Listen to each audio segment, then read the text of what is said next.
Greetings students and welcome to the third instructional video of the section, the United States. In this section we will be introduced to the modern life of the people of the United States east of the Mississippi River. Now, the importance of this video that we will be learning about the United States, the government, the people, economy and culture. And learning about these stuff can help us understand and appreciate the United States as an entire nation, the nation as a whole. Specifically, in this video, we'll be discussing the major metropolitan areas in the United States, and we will be learning what is the meaning of a metropolitan area and an example of metropolitan areas, the United States government and the branches of the United States government, what are the government actions that affect the people in the land, and everyday life of the ordinary Americans, including their religion, ethnicity, and economy. Now we say that the people of the United States live in various environments, not just one environment. Not all of them are farmers, and not all of them love the city life. But rather, the farmers live in ranches, and some people live in rural areas with open lands. They like the life of seclusion. While other people, they live in the suburbs, where they can have their own property and larger homes. This is something that is not available in urban areas, because the condos or the houses or the flats are super expensive in urban areas, especially metropolitan areas, as we are going to mention later on. Now we say that the people who want to own their own property, they live in the suburbs, while the people who prefer to live an urban life, they live in metropolitan areas. As you can see in this map shows us the most notable and significant metropolitan areas across the United States as a nation. Now, can you guess what is the meaning of a metropolitan area, or what is a metropolitan area? Pause this video and try to answer. Now the answer is going to be in 3, 2, 1. I hope that you guessed it correct. In the United States, a metropolitan statistical area, MSA, is a geographical region with a relatively high population density at its core. Means that this is not necessarily a small part, but it's a piece of land where the population density, where there are more people other than any place in the nation. Metropolitan areas not only attractive because they feature the urban life, but also they are centers of culture, education, business, and recreation in the nation.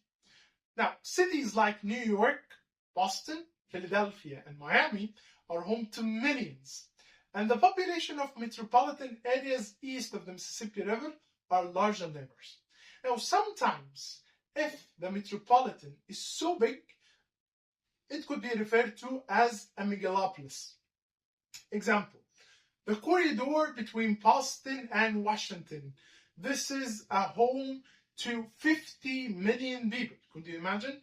Between two cities or two states, but be careful. As we said before, Washington, D.C., it's not a state, it's not a city, it's a federal district. But between Boston and Washington, this is a home to 50 million people. Of course, very large number. And also a metropolitan area significance does not or is not limited to that. It goes beyond that, as some metropolitan areas serves as hubs for international corporations, such as member countries of the United Nations, the UN. Now, can you guess which city the UN is located in? Pause this video and try to answer. Now, the answer is going to be in 3, 2, 1, and I hope that you guessed it correct. If you said New York, your answer is absolutely correct. Now, moving on, we say that the importance of metropolitan area is very significant and very huge to a nation. But if we took the United Nations as an example, this is not only serves as when the people of the countries want to go and settle their differences, but also this is a touristic landmark. People like to visit the metropolitan areas for their significance or for whatever important landmarks they might have in them. Now, this is an industry, tourism, that provides jobs to the people in and around metropolitan area. So a lot of people prefer to live in metropolitan area for finding better job opportunities.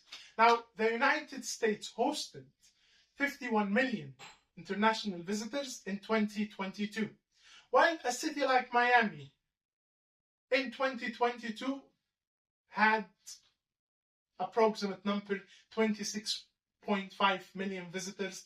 That's domestically and internationally. So as you can see, and as it's clear, tourism is a very significant resource of the people of the United States and any other country, by the way. And we are going to discuss some of the major metropolitan areas as promised in the beginning of this video. We are going to start with the amazing New York City. Now, New York City, it's considered one, if it's not, the most important cities and ports in the United States of America, as New York is located on the Atlantic coast at the mouth of the Hudson River. It is the most populous city in the United States, as the city is home to more than 9 million people. New York consists of 5 areas: Manhattan, Brooklyn, Queens, the Bronx, and the Staten Island. Manhattan is the cultural and political, also economical center of New York. It is considered the hub of the New York, as it contains people of every racial, ethnic, and religious background in the world. Funny thing, you can say that there is a neighborhood in New York for every ethnicity or every country. For example, the Chinese neighborhood, the Indian neighborhood, the Egyptian street, or the French settlers. Like, you might find anyone from any nationality in New York. Now, moving to a city that it's not less than New York in anything, it serves as a big important cities for the United States of America, which is Chicago. Now, Chicago began as a small settlement between the Lake Michigan and the Mississippi River. You remember, in the first video that we had, when we spoke about the physical features of the United States, we said that there are how many lakes in the United States in the Great Lakes? 5 Great Lakes. Now, the Mississippi River and the Lake Michigan, where Chicago is between them. Chicago is the USA most important shipping, transportation, and industry center. Also, the city is one of the leading producers of steel, machinery, manufactured products, along with its own stock exchange market, the Chicago Stock Exchange Market. And this picture that you see here is one of the most important landmarks in Chicago. The third city, the third megalopolis that we are going to be studying in this video is Atlanta. And Atlanta is somewhat to the south of the United States. During the Civil War, Atlanta served as a supply center for the Confederate Army. Most of the city's buildings were burned to the ground during a devastating invasion by the Union Army in 1864. Today, Atlanta is a strong center of industry, trade, education, and culture. It has been called the commercial center of the modern South. It's a sample of strength and the new rebirth of the South after the war between the North and the South. Finally, we are going to be discussing New Orleans, as you can see in this very colorful and musicful picture. Now, New Orleans began as a shipping town along the Mississippi River. But during the Revolutionary War, New Orleans became a major supply stop. New Orleans were damaged after the Katrina hurricane, as we have taken the Katrina hurricane in one of our past videos in 2005. New Orleans remains an important center or an important cultural hub of music, language, and architecture. It was the center of the first jazz music and has a unique mixture of French, Spanish, Caribbean, and African cultures. we have learned much about the United States, its people and culture, and their metropolitan areas, it's time to learn about the government of the United States. Now, can you tell me when were the United States government formed? Pause this video and try to answer. So the answer is going to be in 3, 2, 1, and it's a little bit tricky, but look at this. We can say that the United States, the government started from the very first day. From the very first day, the United States declared its independence. But most accurately, we can say that in 1787, the representatives of the 13 victorious states, we said that the 13 states had a war with the British in order to gain the independence in one of our previous videos. The 13 victorious states gathered to write the plan of the government, but can you guess what was the plan name? Pause this video and try to answer. So the question again, in 1787, 13 representatives gathered to write a plan for the government. Can you guess what is the name of the plan? The answer is in 3, 2, 1, and of course, this plan is the Constitution. Of course, 100%. The plan that we are speaking about is the Constitution of the United States of America. This what holds or what regulates the relationship between the people of the United States, and the government of the United States. The Constitution is still the law of the United States until now. The United States is a federal republic. The nation government shares power with the states, and the government leaders was promised to obey the Constitution. Later, 10 amendments were made to the Constitution. Most of them were good. Most notably of the 10 amendments were the Bill of Rights. The Bill of Rights guarantees the basic rights of every human being on the American soil, mostly citizens also.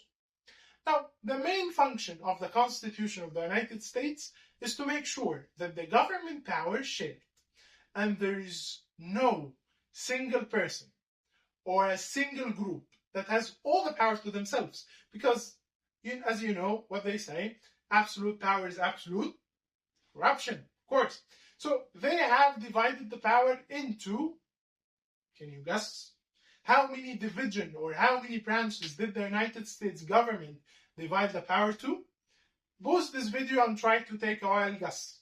So I'm going to answer you in 3, 2, 1, and as simple as that, the United States government consists of 3 branches.